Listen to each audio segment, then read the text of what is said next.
भूखा व्यक्ति धर्म, कर्म और ज्ञान की बातें नहीं समझता है, उसे ज्ञान नहीं, सबसे पहले खाना देना चाहिए। धर्म, धार्म, दैनिक भास्कर गौतम बुद्ध से जुड़ा किस्सा है। बुद्ध के उपदेशों की वजह से उनके सभी शिष्य भी मानवता के मार्ग पर चल रहे थे। सभी शिष्य जरूरतमंद लोगों की मदद करने में पीछे नहीं हटते थे। ऐसे ही कुछ शिष्यों को एक दिन रास्ते में भूखा भिखारी दिखाई दिया।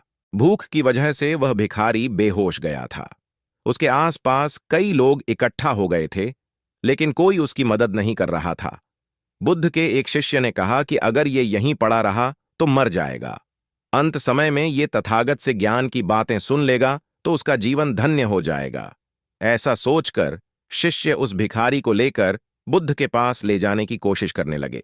वह भिखारी इतना कमजोर था कि चल भी नहीं पा रहा था। तब एक शिष्य बुद्ध पास के पहुंचा और उस भिखारी की बात बताई। बुद्ध तुरंत ही उस बेहोश भिखारी के पास पहुंच गए।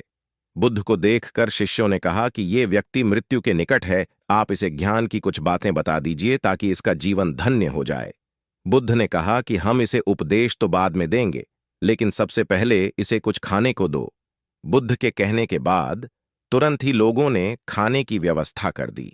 खाना मिलते ही भिखारी ने खाना शुरू कर दिया। जब उसका पेट भर गया, वह गहरी नींद में सो गया।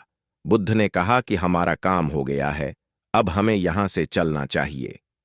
शिष्यों ने और आसपास खड़े लोगों ने बुद्ध से कहा कि ये कैसा मूर्ख है, खाना खाकर सो गया। आप यहां थे, इसने उपदेश भी नहीं लिया।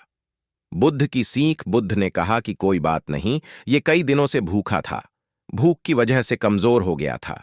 इसके लिए सबसे बड़ा उपदेश यही है कि भूखे व्यक्ति को धर्म, कर्म और ज्ञान की बातों से कोई मतलब नहीं होता है। सबसे पहले भूखे का पेट भरना चाहिए। अगर कोई व्यक्ति भूखा है तो वह धर्म का मर्म नहीं समझेगा। तुम लोग यही भूल कर रहे थे। सबसे पहले इसे खाना देना था, इसके बाद ही ये धर्म की कोई बात समझेगा। हमें आसपास जहां भी जरूरतमंद लोग दिखाई दें, उन्हें खाना जरूर खिलाना चाहिए। यही आज का उपदेश है।